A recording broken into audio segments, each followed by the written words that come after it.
Well, hello, everyone. Welcome to This Week in Politics. Well, two stories I wanted to talk about this week. Google is in the hot seat, and more thoughts on China.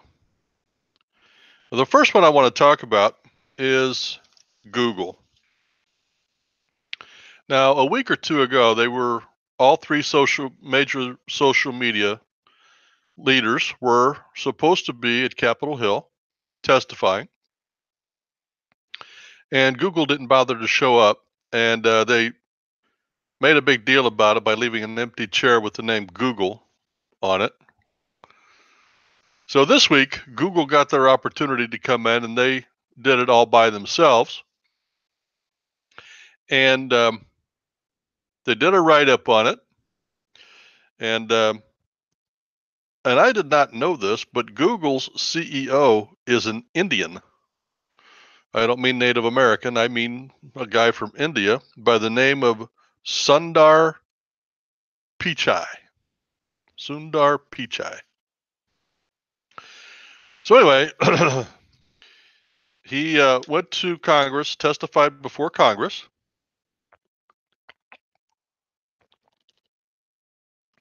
And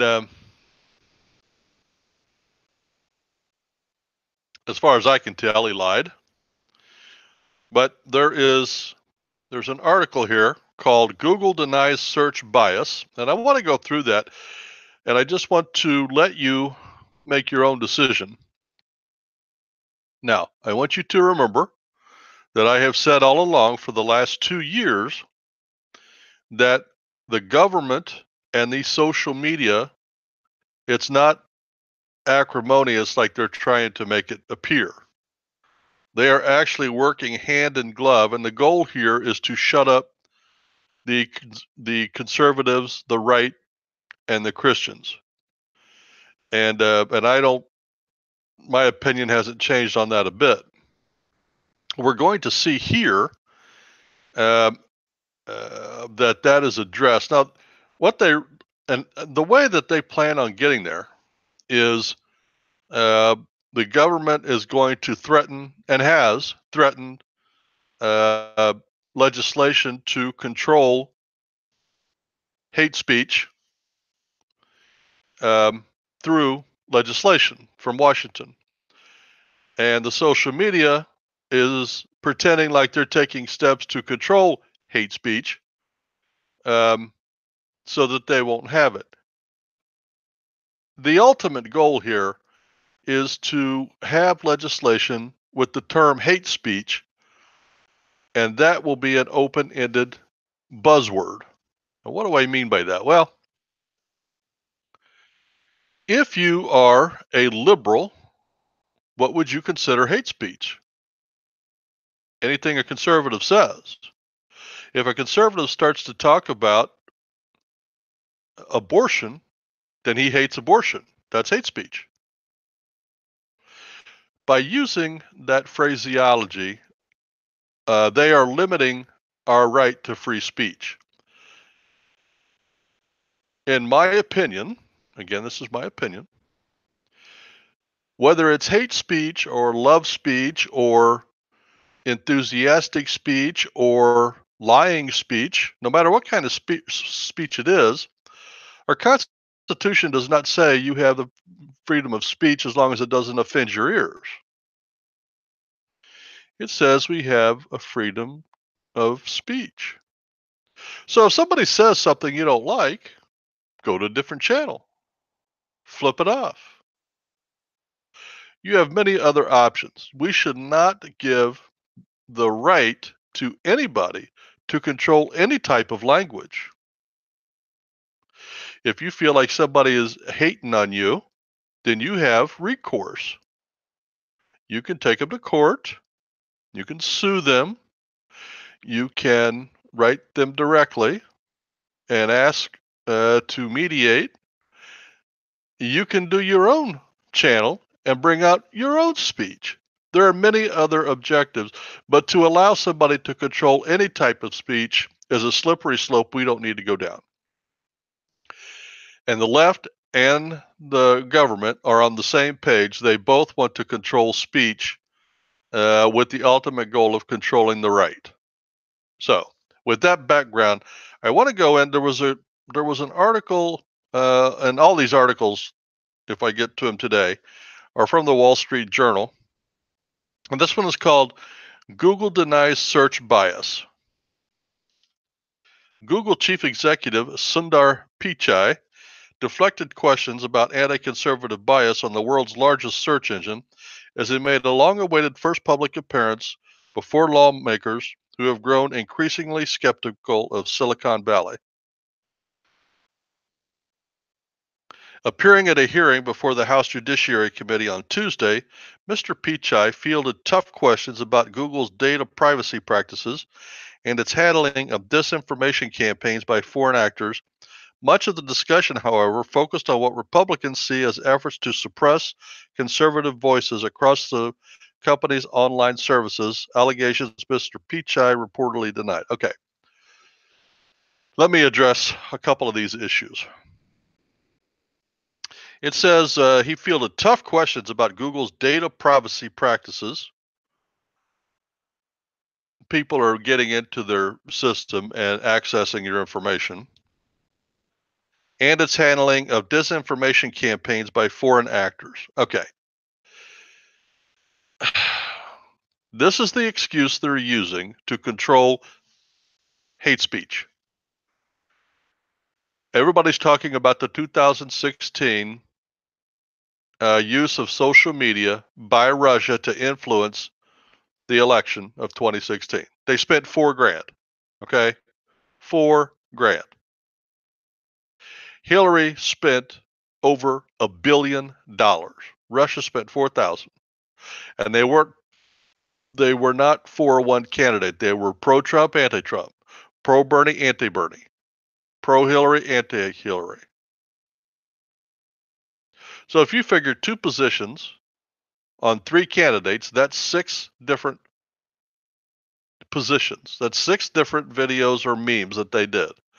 $4,000 divided by 6 is what? $500 a piece? Come on.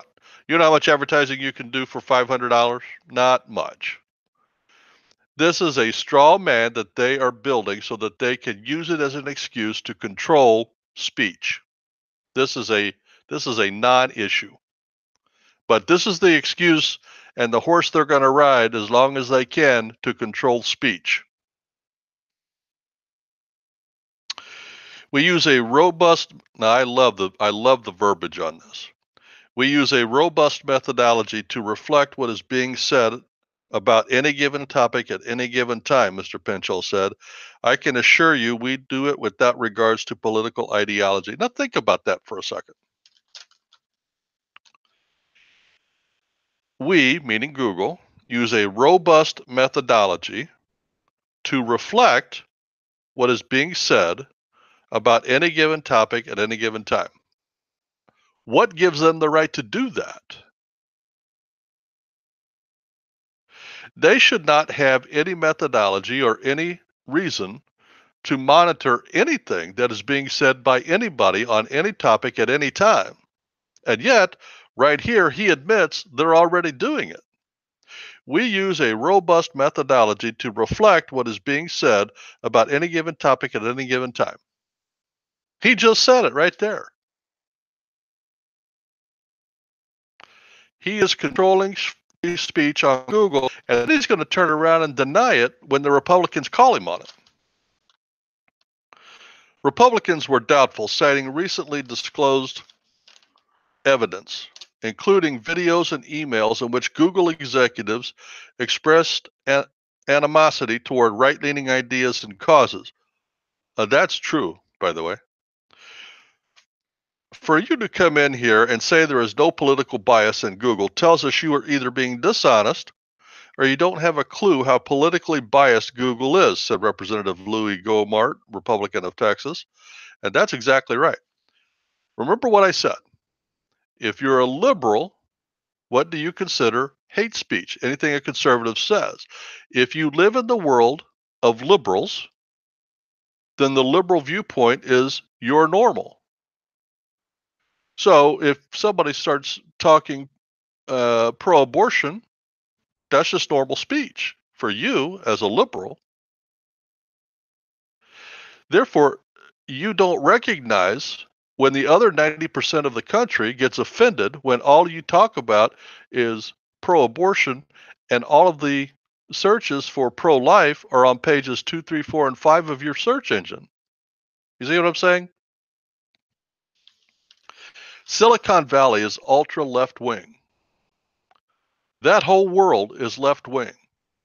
Normal speech to them is topics that left-wingers push. Therefore, anything that a conservative talks about is considered hate speech. The hearing highlighted the difficulty the Alphabet Incorporated unit faces in addressing this criticism that its search results and other products reflect potential biases from its largely liberal workforce. Google doesn't disclose many details about how its algorithms determine search results out of concern those results could be gamed or copied. In other words, they don't want to tell anybody about their algorithms. And they say that it's because they could be gamed or copied. Let me tell you something. A computer geek is a computer geek is a computer geek. If somebody at Google can figure it out, somebody at Facebook can figure it out, somebody at Twitter can figure it out. That's an excuse. That's not a reason.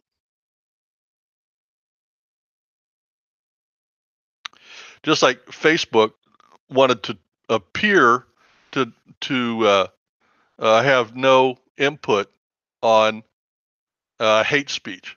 So they farmed it out to, I think they're up to 7 different companies now. But again, if you live in the world of liberalcy and you want to farm things out to other companies, you farm them out to liberal companies because everybody in Silicon Valley is liberal. So you would farm and to you, that would be normal. Those aren't, in your mind, those are not left leaning. You know, if you live on the left, what's left of you is communism. But if you're a conservative, what's left of me is the center.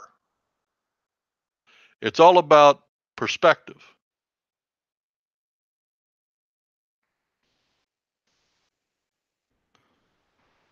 Again, that was a straw man that this CEO was setting up so that they could use that as a defense. It's a lie. They're not worried about it being gamed or copied. They're all of them are doing the same algorithms. What he's saying truly is, I'm not going to tell you because if I tell you exactly how they're set up, it will become obvious that hate speech to us is considered anything that goes against what we believe. I know this to be a fact because I am on the right and I have been a victim of all of this. I know what I'm talking about. The questions echoed concerns raised by politicians in recent months, including President Trump, who in August accused Google of elevating critical news stories about his presidency at the expense of friendly conservative voices. Exactly. If you have 2 stories on the same topic, one positive, one negative,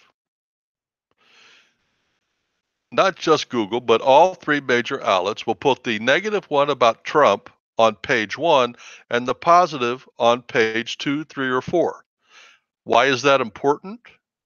Because 90% of the searches do not go past page 1.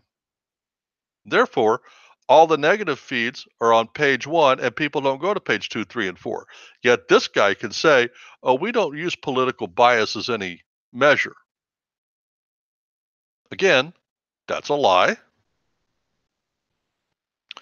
During the hearing, Mr. Piace pointed out as proof of Google's impartiality that its search engine frequently displays negative news stories about its own company.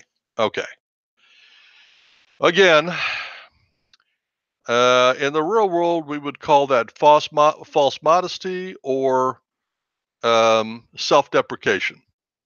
He's using self-deprecation of the company to prove a vital point. It proves nothing. These are just words that mean nothing.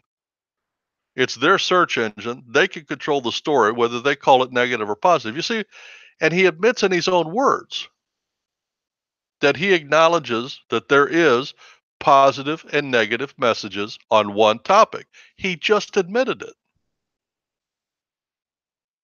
House Majority Leader Kevin McCarthy of California made it clear in his opening statement at Tuesday's hearing that Republicans are focused on what he termed a widening gap of distrust between Silicon Valley and the American people.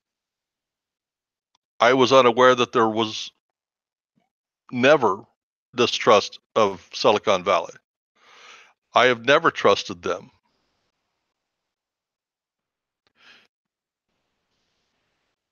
That distrust surfaced in questions put to Mr. Pichai about alleged bias, including claims that Google pushed voting efforts only in certain states and that it charged more money for ads of certain candidates than others. The CEO said Google found no evidence of targeted voting efforts and that its ad system is based on supply and demand, not political bias. Okay, if what he is saying is true, when that charge was made, all he had to say was, that's not true. And here's our rate schedule, and here's what we charged for Hillary, here's what we charged for Trump, and here's what we charged for Bernie. There it is right there. He didn't do that. Listen to the gobbledygook he answered with. He said, Google found no evidence of a targeted voting effort. That isn't what he was charged with. And that its ad system is based on supply and demand, not political biases. On their definition of supply and demand. Supply and demand can be interpreted different ways. If you are a liberal and there is a supply in Texas. That's a Republican stronghold where this last election the liberals were hoping to take a seat away from us in the Senate. So, in your mind as a liberal head of Google, the demand was very, very strong in Texas for the liberal and against Cruz. Therefore, your rate schedule would be different for Beto O'Rourke than it would be for Ted Cruz. You see how he's using verbiage to cover the fact that it's true. He didn't say, we don't do that. He didn't say, we charge the same to all the candidates, and here's the proof. He doesn't say, we don't change it state by state, area by area. He said, we use it based on supply and demand. So if in their mind the demand is high for Beto O'Rourke and low for Ted Cruz, then they're going to give the positives on page 1 to Beto O'Rourke and the negative to Ted Cruz on page 2, 3, and 4.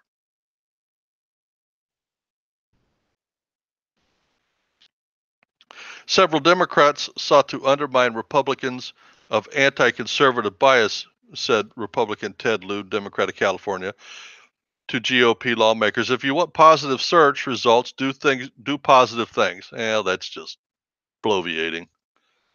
Several lawmakers on Tuesday raised concerns about Google's handling of user data following the company's disclosure on Monday of a privacy bug that exposed the personal data of 52.5 million users of the Google Plus social network. Okay. Here's what I have to say about that. When you are talking about a digital media, as I said earlier, A computer geek is a computer geek is a computer geek. If you, as a conservative or liberal or middle of the road or anybody, if you're using social media and you don't understand that at some point you're going to be uh, breached and your information is going to be given out, then you have no business being on social media. This particular breach they're talking about, I believe, was where they accessed photos on your site. Okay, I don't put any photos out there that nobody should see. They want to get my privacy information, that's fine. That's why I put it out there. My pages are there to attract followers. I don't put private things out there.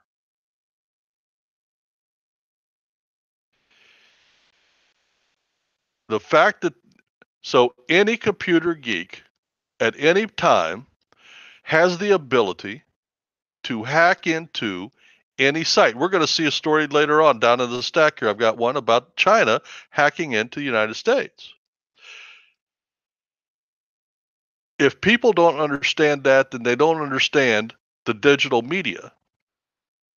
It can happen, and at some point it will happen. What you have to do is to try to be smart as you go about it. Again, a false narrative here, and in effect, I'm sticking up for Google here. I'm not beating up on Google. I'm saying it doesn't matter. No matter how many firewalls or how much protection you put in, sometime, at some point, somebody's going to get in. You just got to have better computer geeks so that they can stop it as quickly as possible. Obviously, Google didn't do that. They got 52.5 million people. I mean, at 300 million, what is that? 20% of the United States, 15%. So obviously, they have some work they need to do, but it's not their. I mean, it's not their fault that somebody got in. And it's going to happen. It happened to Facebook. It's happened to Google. I'm sure it's going to happen to Twitter and all the rest of them at some point. You as a consumer needs to be a little bit more smart. Mr. Pichai said Google offers a privacy checkup tool to let users adjust. Okay, this is, I've looked at these. These are complicated. They're not easy for the average Joe to use. Google, like several other tech companies, supports federal. Okay. Remember how I set this up. Now here we go. Google, like several other tech companies, meaning Facebook and Twitter, supports federal privacy legislation as a way of mitigating the impact of restrictive new state privacy laws such as California.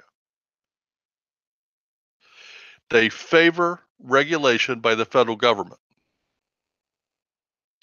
Now, they're comparing it to California because California as a whole is liberal, and they want to jump in and regulate them down to what color jockey shorts they wear. Okay.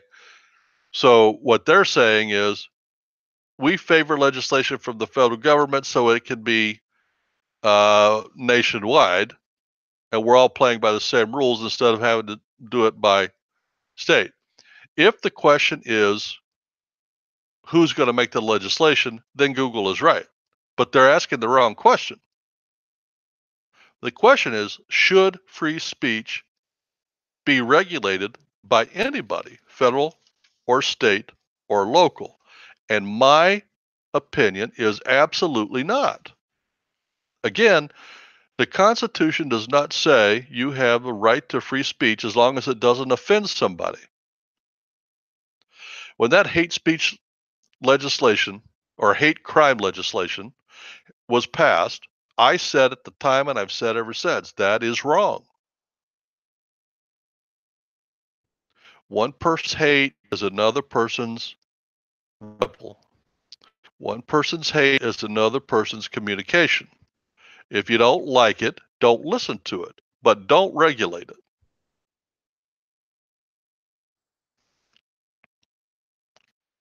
That is the wrong way to go. And this is the first time I've seen in print in the last 2 years. I said this 2 years ago.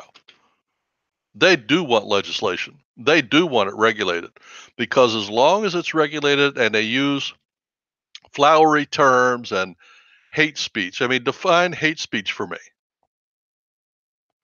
You can't do it without talking in generalities.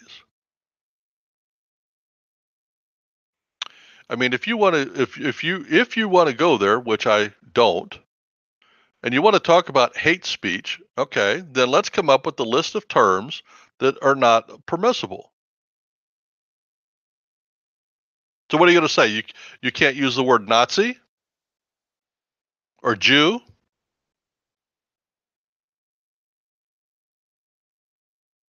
What about the word nigger? Are those hate terms? Or are those just words that can be interpreted by different people at different times? If the word nigger is a hate speech, then that means a lot of the rap music that is out there is going to have to be taken off of the market. Now think about that for a second. Just think. If that word is considered to be hate speech, that means a lot of the rap music is going to have to be taken off. That's not fair. Now, I don't like that term. I hate that term, and I do consider that to be hate speech. Okay, but those rappers have the right to that term as anybody else. I don't like it. I don't buy that music. I don't listen to that music, and that's one of the reasons. What about white cops? Is that a hate speech? What if white cops shoot black kids? Is that hate speech? Says who? If the black kid has a gun and he's coming after the white cop, and all that's reported is the white cop shoots the black kid, is that hate speech? It could be interpreted that way, and that's the slippery slope we go down, because now, even if you put terms on it, now it's open to interpretation. And who gets to make that interpretation? The federal government or social media, both of which are left wing. That means the middle and the right are going to be shut up. And that's the problem of trying to regulate speech. Okay. I want to go on to the second story. Now, last week I did a story called Thoughts on China. And in that story, I spent a lot of time and effort going through, and we looked at not just trade, not just money, but the whole concept of China, their viewpoints, them as a people. And we looked at different areas and concepts that we need to keep in mind as Americans when we deal with them. I thought it was a really well done program, covered a lot of topics. You should probably go, if you didn't listen to last week's, you should go back and listen to last week's.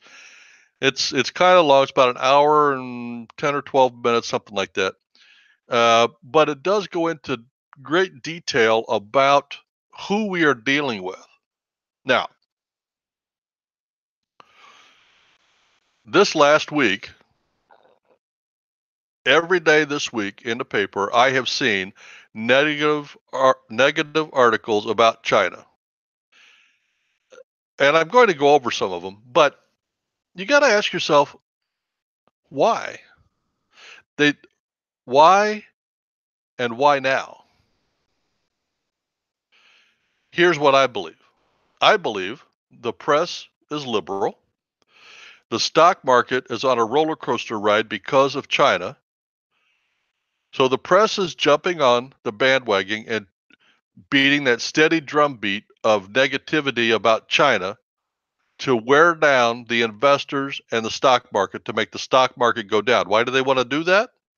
because they want Trump to look bad. And why do they want to do that? So they could get his numbers down and impeach him. This is an ongoing daily drumbeat against China. Now, am I adding to it? Possibly. But I also think to ignore it or to badmouth it and leave it alone is more of a disservice than let's addressing it head on and talk about these topics.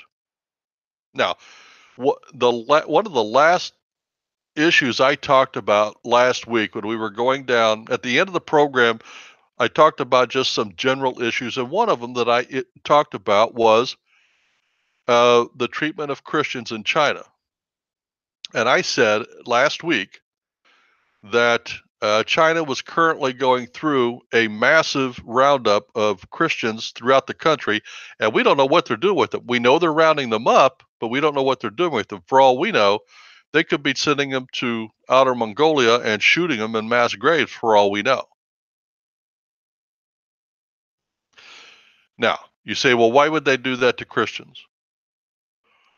Remember, the whole topic of last week is China is a completely different system, led by a completely different set of values with completely different set of beliefs. They don't have religion in China, okay? Communism is God in those countries. The government is God. Xi Jinping is God in China. There is no other God. Christians have a different God. Communism can't tolerate that. That's the truth. So today, well, this week anyway, in the op-ed pages of the Wall Street Journal, I found this little article, and I want to go over this just to prove the point about Christians in China and the different viewpoints. As Christmas nears, Chinese Christians are enduring the worst religious persecution in decades. Witness last weekend's raid on the Early Rain Covenant Church, an unregistered house church in Chengdu. Some 100 were arrested, including Wang Yi, a legal scholar and one of China's most famous pastors. Now we know they were arrested. What happened to them after that? In February, Beijing began implementing new regulations to control religious practice in China. The rules restrict proselytizing and charitable work, crack down on religious education for minors, limit the collection of donations, and forbid posting some faith-based content online. They also require churches to register with the government, which can censor sermons, choose or reject pastors, and otherwise interfere with worship. The government has also begun installing facial recognition technology in many registered churches. Wow. Did you get that list?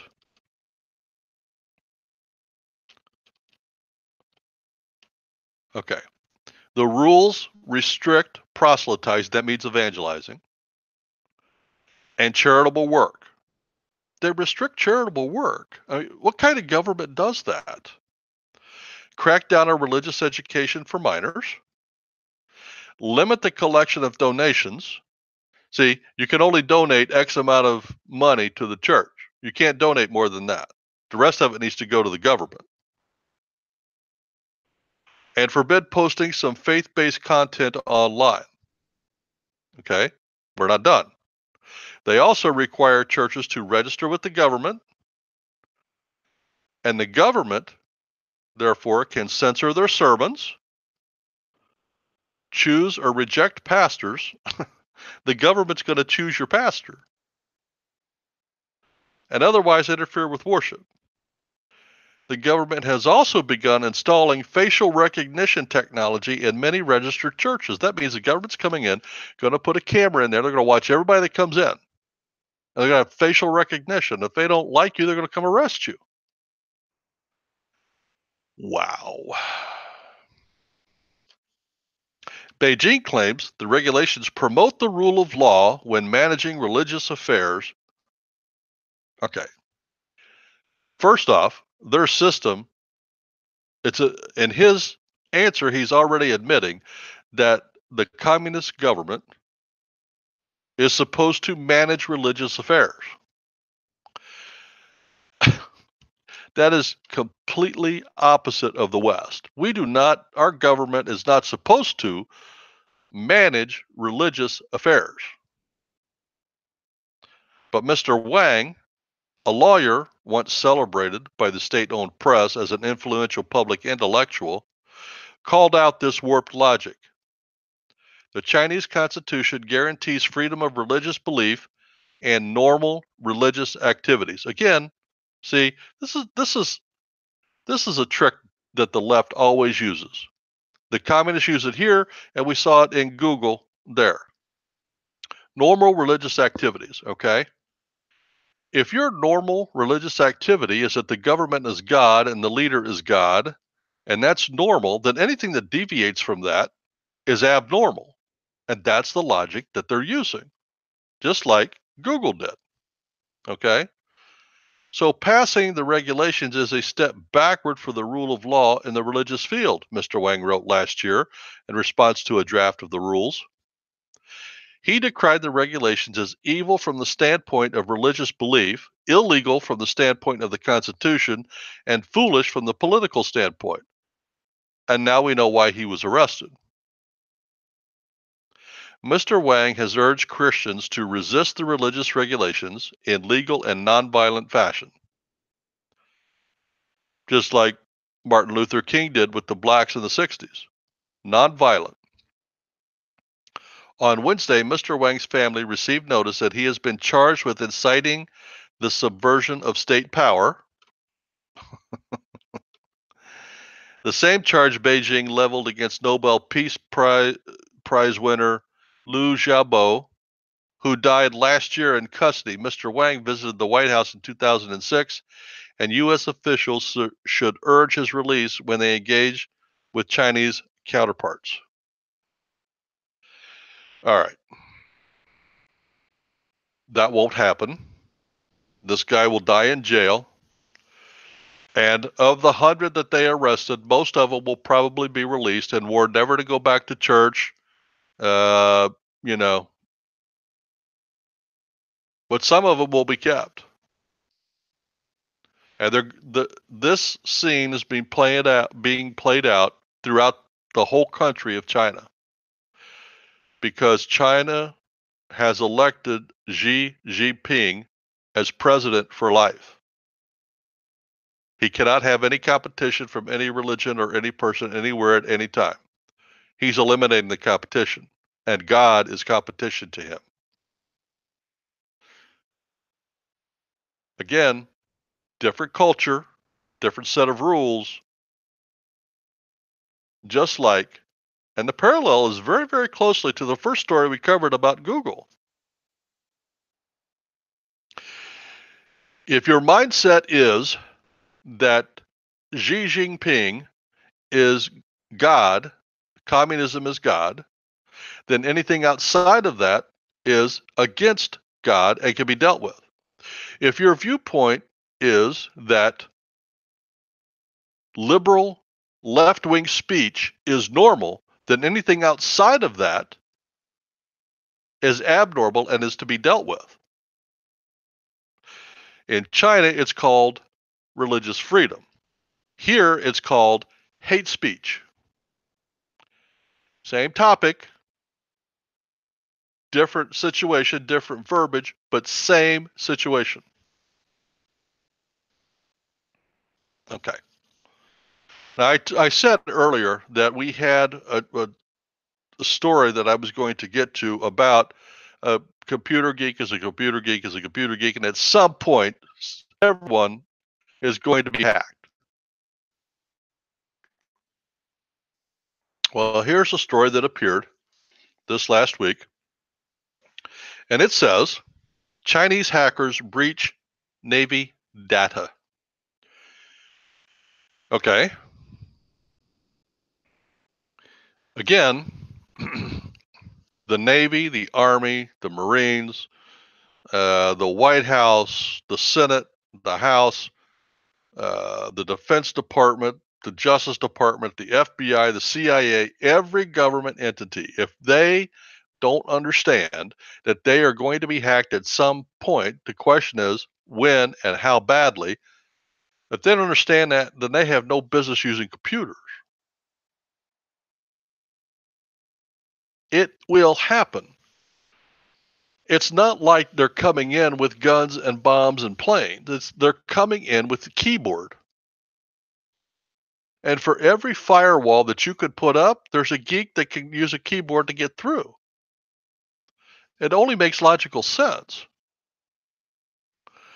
So again, and I don't blame the Chinese, frankly. If I were the head of the Chinese government, I would do the same thing.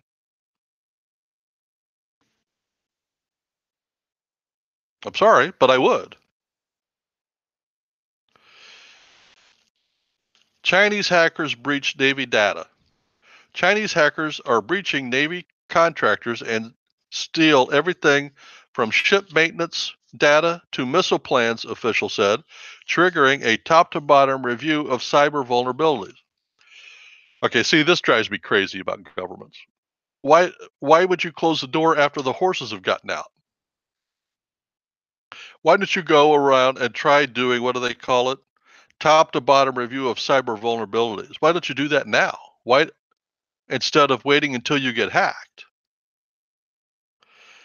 A series of incidents in the past 18 months has pointed out the service's weaknesses, highlighting what some officials have described as some of the most debilitating cyber campaigns linked to Beijing.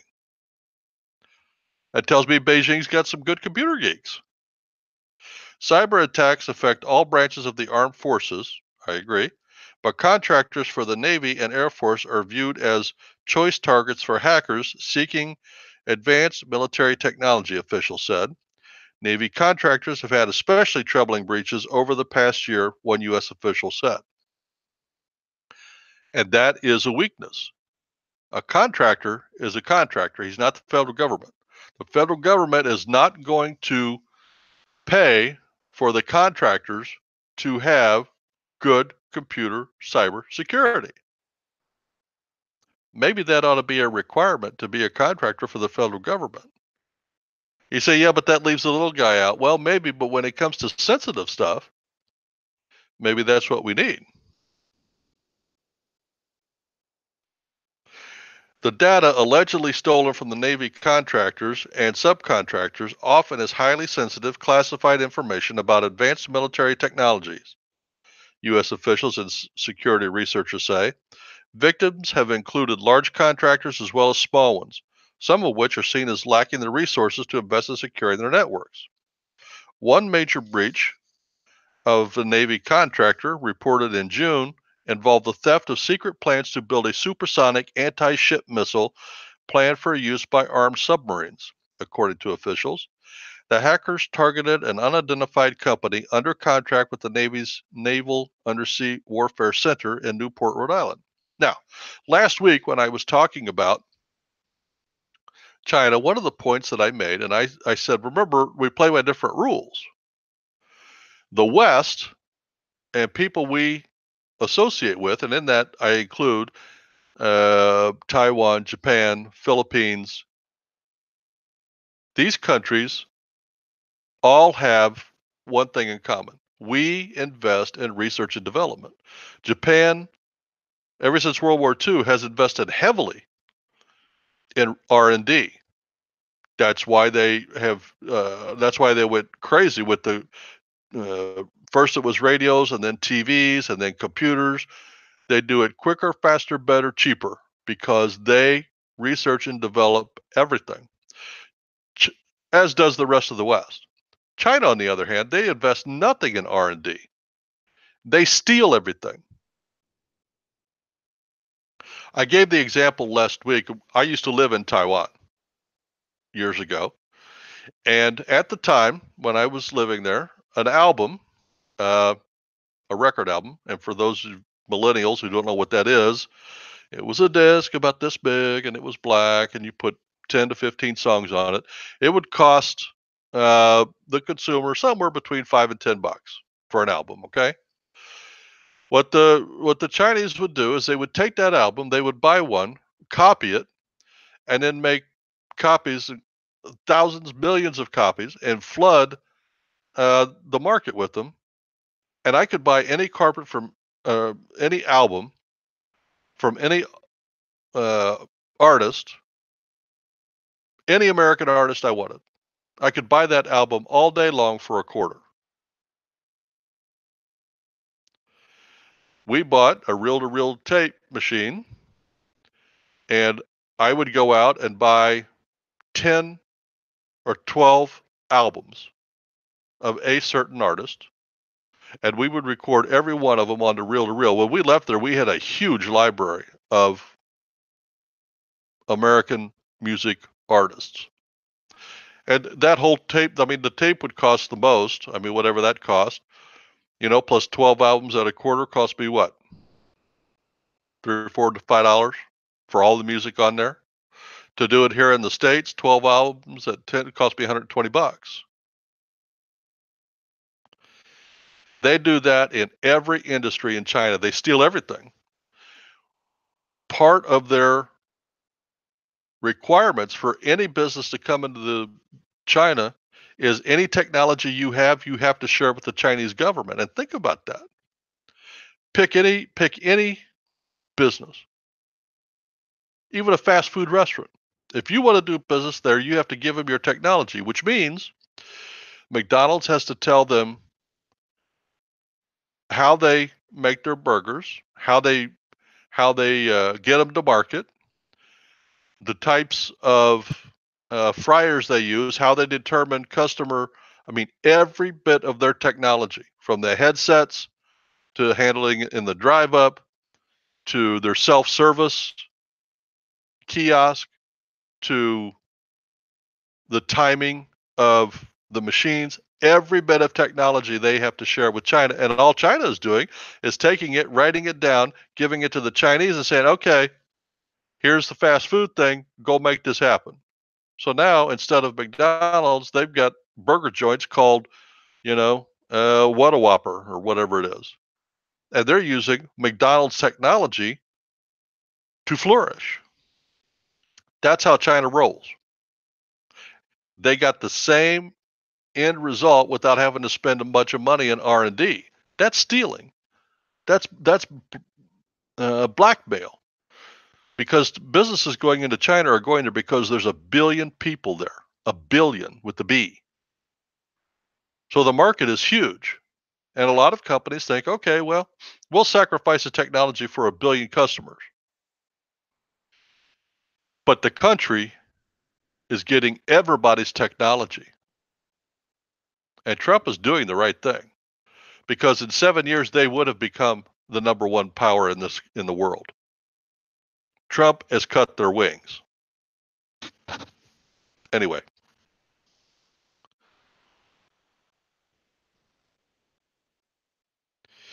Navy Secretary Richard Spencer has ordered a review to examine cybersecurity weakness. I think that's retarded. Again, close the door after the horses are gone. Navy officials declined to say how many attacks had taken place during the 18-month period, except to say that there were more than a handful, calling the breaches troubling and unacceptable. A computer geek is a computer geek. You just got to hire more and better geeks. They're beating you. They're beating you on hacking. They're beating you on stealing, and they're beating you every which way to Friday. Attacks on our networks are not new, but attempts to steal critical information are increasing in both severity and sophistication. The better the geeks get, the hotter the targets get. That only makes sense. We must act decisively to fully understand both the nature of these attacks and how to prevent further loss of vital military information. Okay, here's an answer. Don't put it on computers. If it's top secret, don't put it on computers. It's like when you deal with social media. If it's private information, don't put it on the internet. You don't put nude pictures of yourself on the internet and then get surprised when somebody finds the nude pictures and now they go viral. Why are you surprised? You put them out there. We got along just fine in this country without putting private things or anything on the internet. You keep secret and top secret things off of any electronic information because it will be breached. That will happen. Come on, guys, use your brain. On Friday, the Navy said Mr. Spencer's memo reflects seriousness to which the naval prizes cybersecurity, blah, blah, blah. No. Chinese officials didn't respond to requests for comment, but have denied that they engaged in cyber attacks. That's a lie. They engage in it just like every other country does, and we do too. So don't let the United States is not lily white here. Okay. Though most of the hacking involves the thefts of secrets, Navy officials say China also wants to demonstrate it can pose a different kind of threat, even as unable to engage a U.S. military ship to ship or airplane to airplane. I agree. That is their goal, one of their goals. They are looking for our weak underbelly, said one defense official. Any asymmetric way to engage the United States without ever having to fire a round. Exactly. And that's what they were doing with trade. They were going to take us over without firing a shot, and they would dictate terms. Cyber fingerprints pointing to China include the remote administration of malware from a computer address exposed as located in the island province of Hainan, and undocumented use of a suite of custom hacking tools shared among known Chinese backing groups. Now they're just filling in the blanks of who did it, how they figured it out.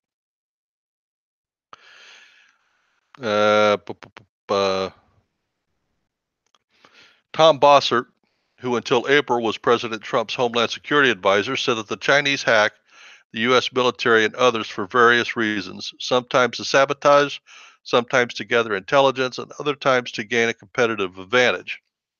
The question isn't why they do it. All governments do it. It doesn't matter the reason. Your goal should be to stop it. It's extremely hard for the Defense Department to secure its own systems, he said. It's a matter of trust and hope to secure the systems of their contractors and subcontractors. Again, if it's secret or top secret, do not put it on electronic media. What was the name of that show back in the 70s? Where a kid, a computer guy hacks into NORAD and he thinks it's just a game and they're playing thermonuclear war, and come to find out he has hacked into the federal government and it really is starting a war. Any system can be hacked into. If you get enough brains and enough keyboards attacking one place, somebody's going to get in. If it's secret or top secret, do not put it on there. Travel by hand, do it by hand. That's the way to handle it. I do not blame the Chinese for doing this. If I were the Chinese government, I would do the same thing. If the Americans are stupid enough to allow me to get in there and get top secret things to aircraft carriers and airplanes, then I'm going to go in and take it. Why wouldn't I? Mr. Spencer's review comes as the Defense Department has struggled to steer its bureaucracy to more thorough digital security practice to give incentives to its subcontractors to safeguard themselves. That's a waste. That's never going to happen. As I said, a geek is a geek is a geek.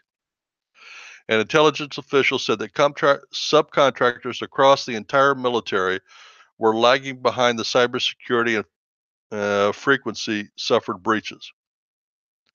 Senior Pentagon leaders view the military's acquisition process as inadequately structured to hold contractors and subcontractors accountable for cybersecurity. Again, If it's secret and top secret, don't put it on computers. Don't blame shift to the contractors and subcontractors. You're trying to shift the blame of a government problem onto a subcontractor's fault. The government has unlimited funds. If you're going to blame anybody, blame the government. A subcontractor does not have an unlimited budget.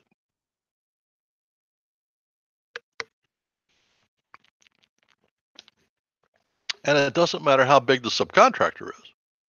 If General Electric is your subcontractor or Boeing, they got a lot of money. They could throw a lot of money at it, but at some point they run out of money. The federal government doesn't. They just print more. Stop shifting the blame. Mr. Spencer's review coincides with the Trump administration push to call out what U.S. authorities say are China's efforts to steal information from American firms, both for economic and military gain. Duh, of course they are, and we do the same things. Don't be misled.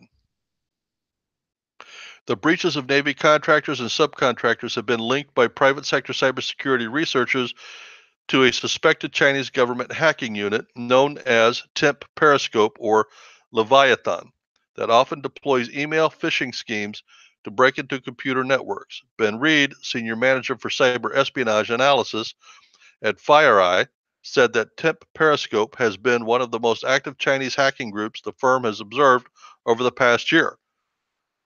Okay, so you know who it is. Okay. I don't see anybody in jail. I don't see a demand. I don't see anybody being called out. I don't see punishment being meted out in any way. I don't see a confrontation. I don't see a denial. Nothing happens. And that's why if I'm the head of the government, I'm going to do this all day long. It's a numbers game. It's like I knew a guy one time, and he brought a different girl home every night. And when he was asked how he did it, he said, it's very simple. You go into the bar, you buy 10 girls a drink around the bar. And then you walk up and you whisper in each one of their ears, would you like to go home with me? It's a numbers game. One of the 10 is going to say yes. It's the same with this. If you have the naval contractors as your goal to hack, odds are one person is not going to get in. 1,000 people, somebody's going to get in.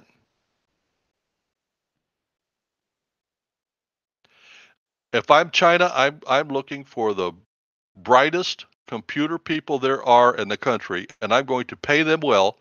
And their whole goal is to go steal as much secret information from the U.S. and England and Australia and Europe as I can. And then I'm going to take all that stolen information, I'm going to incorporate it into my economy, and then I'm going to roll over them. And that's what they were doing. That's what they're still doing. And the Americans are 20 years behind the game, and they're blaming everybody else except themselves. You don't blame China. We do the same thing. Don't blame the subcontractors. They don't have the money to fight China.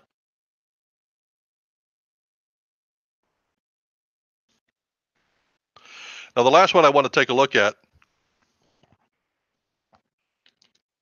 is an ad or an article called Trump's China Attack Wins Fans. Now, remember, the press was moaning and groaning and whining and bitching about the tariffs that Trump put on China was going to cause a trade war, and World War III was coming, and all the scaremongering. Well, we now know none of that happened. China right now is begging for a deal, and Trump isn't doing it. And he's a smart man not to do that.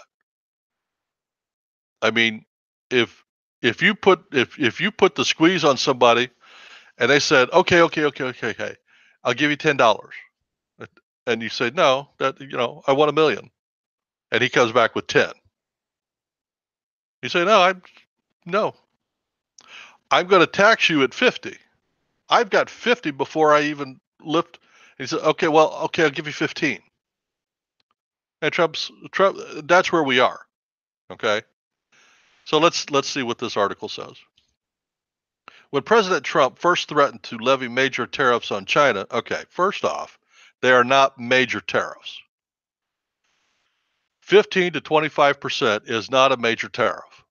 It's a tariff that's an increase from where we were, but it's not major. Major would be 100%. Okay. Major would be 50%. 15% on aluminum is not major. They're calling it major. Anyway, business leaders worried the administration was using the wrong weapon on the right target. It wasn't the flood of washing machines coming in and the trickle of Fords going out that raised the ire of American CEOs.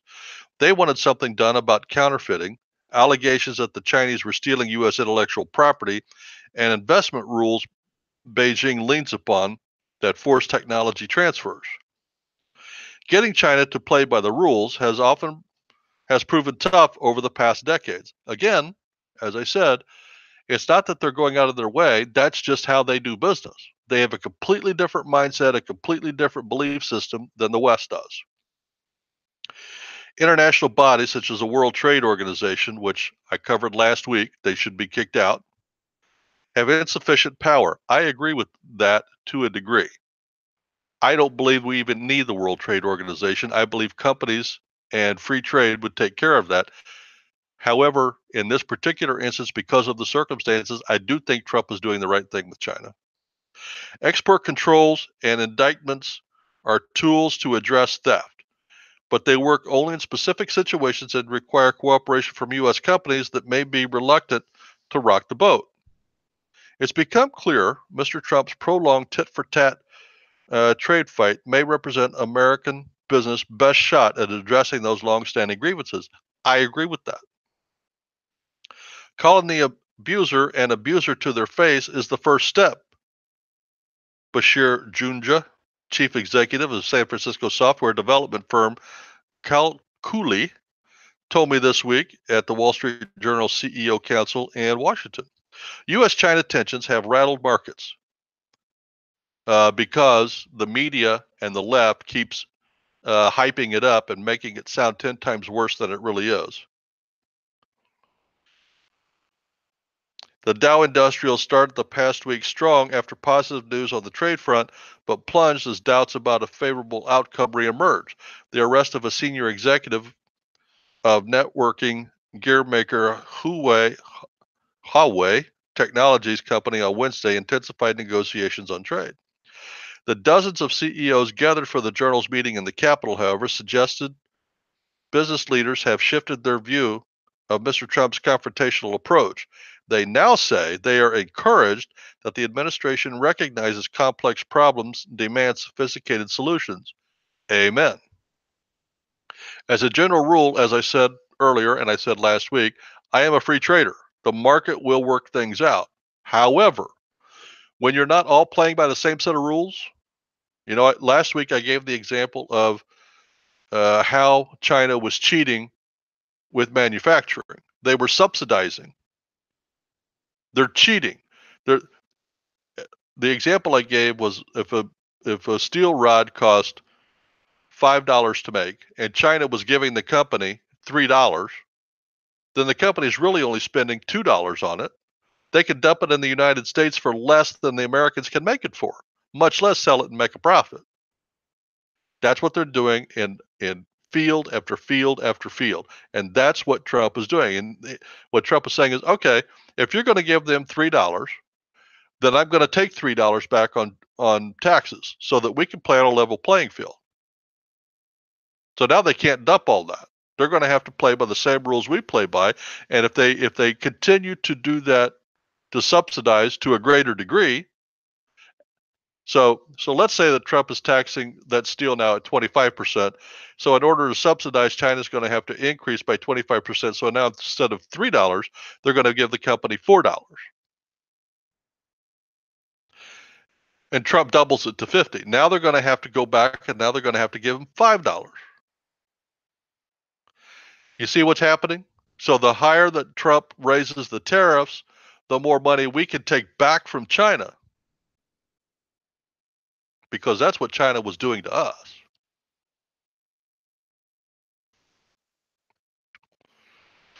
Many companies across many sectors have rushed to China seeking a new market for goods and a lower cost for manufacturing. As they did, it became increasingly clear what price they had to pay to enter the most populous nation in the world. The allure of billion-plus people market is a lure for every company. However, they made the rules say if you want to come work with us, you have to put all the technology on the table. Well, we've already said that. The trade-off is costly. Earlier this year, the White House published research estimating an annual cost of between 250 billion and 600 billion to the US economy from China's counterfeit goods, pirated software, and theft of trade secrets. 250, and that's conservative, 250 billion to 600 billion dollars a year. No wonder China was going on a buying binge around the world. No wonder they had 7% growth consistently when the rest of the world was in a recession. That we were giving them up to $600 billion a year. And they were modernizing their retail or their military. They were on a buying bench for natural resources in Africa. They're on capital improvements in their country and in their allies' countries around the world. No wonder. We were stupid enough to do it.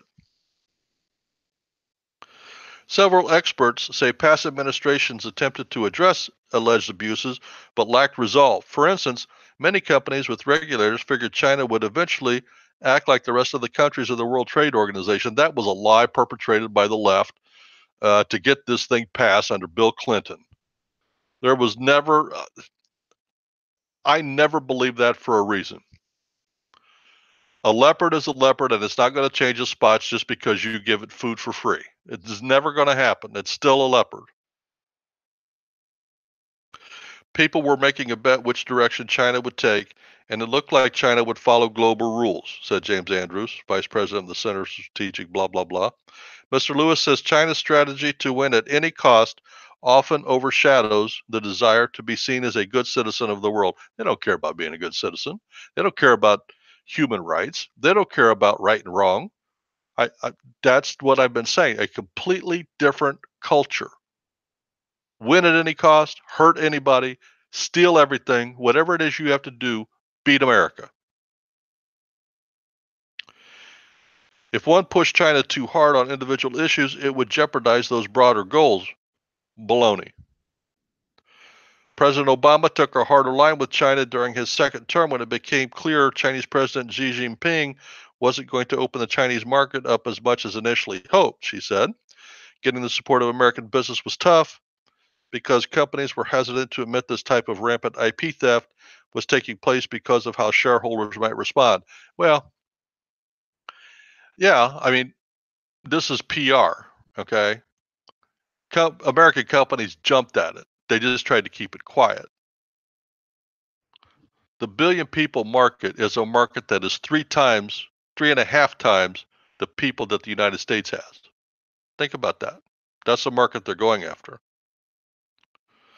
Mr. Lewis, a former Foreign Service officer at the State and Commerce Department, said reforms could be messy, particularly because of the interconnectedness of supply chains and joint ventures. For example, his organization is preparing to publish a report on whether the next generation of cellular networks, known as 5G, is viable without China's help. Aha! I covered this last week. And I just said they were on a natural resource buying binge in Africa. And I don't remember the name, but there is a natural resource that goes into the cell phone without which you cannot make a cell phone. China is now owns the majority of the world's market on that, and we cannot make cell phones without that mineral, which means if we want to make cell phones, we need China, and that's why they did it. He said companies like China's Huawei or ZTE Corporation can't make products without U.S. technology, of which they're stealing. Can Western firms could pull off 5G without Chinese partners? The answer is yes, but it's going to cost a lot more, of course, because China now owns the natural resources. I just hope that the American companies are waking up, and I want you to think about this. We have had 8 years of Obama, a left-winger, 8 years of W, not quite as far left, but still a rhino, 8 years of Clinton, a left-winger. They would say center, he's left. So 24 years of China doing all of these things. And when people are ignoring it or not facing the facts, here's where we are. 7 years from now, China would have ruled us. They would be a bigger economy, more powerful militarily than we are. Because Trump has had the cojones to step up to the plate, call it what it is, and do whatever it needs to take to set them back on their heels, he has already pushed that goal back. And if he keeps applying the pressure, it's going to, their economy went from a 7% growth to they're breaking even. They're struggling not to lose. And that's the way they should be. If those, Trump wants to double the tariffs in January, they put off implementing those until January to give China a chance to convince Trump they're ready to make a deal. I would let those go through anyway. Now you're going to take them from being a neutral economy to they're going to be in a recession. Who cares?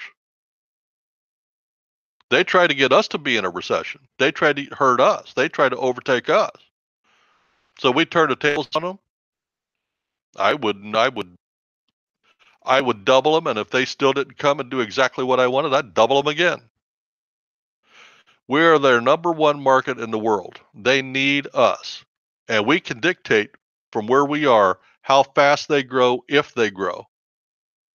And that's what we need to do. Stop acting like followers and start acting like leaders, and keep our enemies at a place where we can deal with them. Don't ever give them the time or the opportunity to be equal with us or to dictate terms to us, because they will dominate and they will absolutely crucify us without question, and they won't think a thing about it. Well, that's the two stories I wanted to cover. More thoughts on China and Google in the hot seat. Well, that's about all the time I wanted to spend this week. I look forward to next week when we can sit down and talk about this week in politics.